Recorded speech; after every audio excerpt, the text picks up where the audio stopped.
भगवान के भोग का फल। बहुत ही अनोखी कहानी, एक बार जरूर सुने।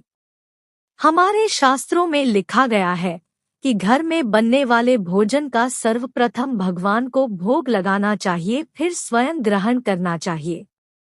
ऐसा क्यों करना चाहिए, इसी के महत्व को बताती यह कथा। भोग का फल। एक सेठ जी बड़े कंजूस थे। एक दिन दुकान पर बेटे को बैठा दिया और बोले कि बिना पैसा लिए किसी को कुछ मत देना, मैं अभी आया। अकस्मात एक संत आए जो अलग अलग जगह से एक समय की भोजन सामग्री लेते थे। लड़के से कहा, बेटा जरा नमक दे दो। लड़के ने संत को डिब्बा खोलकर एक चम्मच नमक दिया। सेठ जी आए तो देखा कि एक डिब्बा खुला पड़ा था। सेठ जी ने कहा, क्या बेचा बेटा? बेटा बोला, एक संत जो तालाब के किनारे रहते हैं, उनको एक चम्मच नमक दिया था। सेठ का माथा ठनका और बोला, अरे मूर्ख, इसमें तो जहरीला पदार्थ है। अब सेठ जी भागकर संत जी के पास गए। संत जी भगवान के भोग लगाकर थाली लिए भोजन करने बैठे ही थे कि सेठ जी दूर से ही बोले, महाराज जी रुकिए, आप जो नमक लाए थे वो जहरीला पदार्थ था, आप भोजन नहीं करें।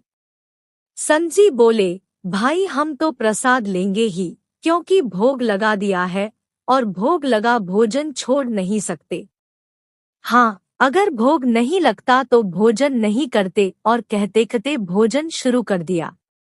सेठ जी के होश उड़ गए, वो तो बैठ गए वहीं पर। रात हो गई। सेठ जी वहीं सो गए कि कहीं संत जी की तबीयत बिगड़ गई तो कम से कम वैद्य जी को दिखा देंगे तो बदनामी से बचेंगे। सोचते सोचते उन्हें नींद आ गई। सुबह जल्दी ही संत उठ गए और नदी में स्नान करके स्वस्थ दशा में आ रहे हैं। सेठ जी ने कहा, महाराज तबीयत तो ठीक है। संत बोले, भगवान की कृपा है।